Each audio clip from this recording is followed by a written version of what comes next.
This is English shorthand dictation number 266 and the dictation speed is 140 words per minute. Ready? Start. There are strong links between any democracy's interests in maintaining security and delivering justice. The relationship between the ideas of security and justice can be viewed in two different ways. The first of these approaches is derived from the fundamentals of political philosophy, wherein the state is responsible for protecting the life, liberty, and property of its citizens. This is, of course, a precondition for dispensing justice in the wider sense of social, economic, and political equality, as well as the narrower sense of an efficient, reliable, and fair judicial system. In pursuit of this obligation, the state is expected to hold a monopoly over violence through mechanisms such as the armed forces and the criminal justice system. The implicit coercion in the exercise of state power becomes essential for sustaining the collective life of a society. However, our judicial system must also guard against excesses committed in the exercise of state power. It is in this context that we need to examine the second category of linkages between the ideas of security and justice. Sometimes the measures that are designed to defend liberty can themselves become a threat to liberty. In recent years, the claims of security and justice have posed complex questions for our legal system. As much as the public discourse in the United States has been shaped by the events of September 11, 2001 and their aftermath, independent India has faced comparable threats on account of terrorist attacks, insurgencies, and communal violence. There has been a fair amount of discussion on what should be the appropriate legal responses to the problem of terrorism. Our frame of reference has largely been confined to the content of anti-terrorism legislations such as the Terrorist and Disruptive Activities Prevention Act and the Prevention of Terrorism Act, both of which now stand repealed, but some of their contested provisions find a place in the Unlawful Activities Prevention Act, which is currently in force. Some of the concerns that have been raised by the media and civil society organizations touch on aspects such as the imprecise definitions of terrorist activities, provisions for long periods of preventive detention, dilution of the guarantee of fair trial, and the arbitrary targeting of individuals belonging to socially marginalized groups. While the constructive suggestions for reforms in the police and criminal justice system are well taken, I must highlight that the above-mentioned legislations are only an extension of the domestic criminal justice system and they have not been effective in tackling well-organized terrorist groups, many of whom have crossed border networks. In the age of increasing globalization, better facilities for communications and the flow of capital across borders has also made it easier for terrorist activities to assume cross-border dimensions.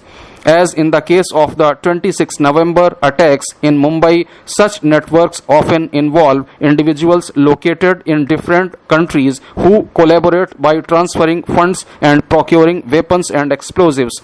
With the easy availability of information over the internet, sometimes individuals learn how to build explosives on their own.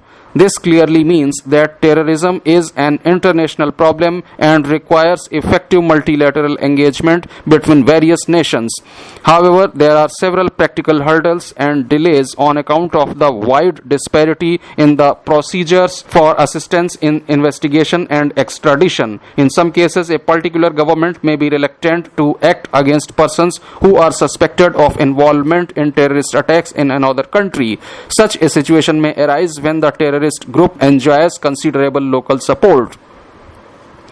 In this scenario, there has been a suggestion that terrorist attacks should be treated as a special category of armed conflict, wherein obligations can be placed on all nations to collaborate in the investigation and prosecution of terrorist attacks that have taken place in any particular country. This calls for a blurring of the distinction between the international and domestic nature of armed conflict when it comes to terrorist attacks. Another suggestion is that of treating terrorist attacks as as offences recognized under international criminal law, such as crimes against humanity, which can be tried before the International Criminal Court. However, the obvious practical problem with this suggestion is that prosecutions before this court need to be initiated by the United Nations Security Council, and the latter may be reluctant to do so in instances of one-off terrorist attacks as opposed to continuing conflicts. Terrorist acts themselves are broadly identified with the use of violent methods in place of the ordinary tools of political participation. India is facing multiple terrorist threats that owe their origin to a variety of factors such as religious fundamentalism, separatist movements, and even endemic poverty in areas where developmental schemes have either not reached or failed. While it may be easy to identify the causes behind terrorist attacks, the more onerous task is that of preventing and deterring them. In this regard, the various anti-terrorism legislations and the criminal laws are only one part of the legal response to terrorism. More efficiency in investigation and prosecution may help in preventing some attacks and punishing the perpetrators, but this does not strike at the root of the problem. For instance, when a particular terrorist group has widespread support amongst a particular community that is discontented with the state, even successful prosecutions may not deter others in the community from committing similar acts.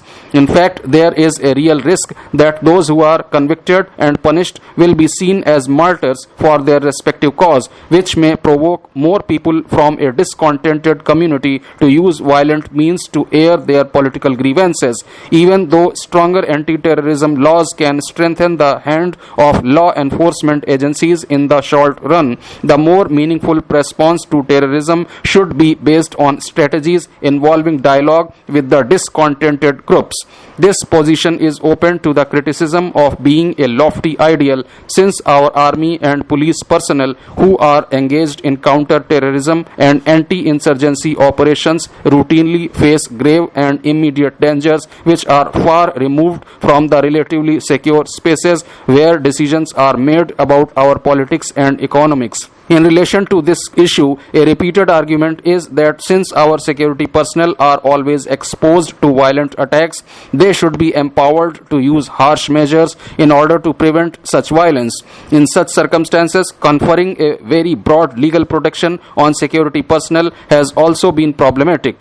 For instance, the implementation of the Armed Forces Special Powers Act in some of the northeastern states has attracted considerable criticism, since it is said to have encouraged a climate of impunity. While I am not equipped to comment on the ground realities, this should awaken us to the fact that the state's response to terrorism should not come to resemble the terrorist acts themselves. I must also emphasize that the symbolic impact of terrorist attacks on the minds of ordinary citizens has also been amplified by pervasive media coverage. In India, the proliferation of television news channels and the digital medium has ensured that quite often some disturbing images and statements reach a wide audience within a short span of time. One of the ill effects of this coverage is that it can provoke a disproportionate level of anger amongst the masses. While it is fair for the media to criticize the inadequacies in the security and law enforcement apparatus, there is also a possibility that the resentment fueled by media coverage can turn into an irrational desire for retribution. For instance, if terrorist attacks are attributed to individuals belonging to a certain ethnic or religious community, then the same may result in unreasonable discrimination and retaliation against most ordinary members of that community. Such a trend was clearly visible in the United States in the aftermath of the 9/11 attacks and is evidently a fact of life in India as well. Furthermore, the trauma resulting from the terrorist attacks may be used as a justification for undue curtailment of individual rights and civil liberties. Instead of offering a considered response to the growth of terrorism, even democratic nations may resort to questionable methods such as legislations which permit the prolonged detention of terror suspects, authorizing coercive interrogation techniques, and the denial of the right to fair trial. The mass hysteria generated by by terrorist attacks can also lead to more support for increasing governmental surveillance over citizens and unfair restrictions on immigration.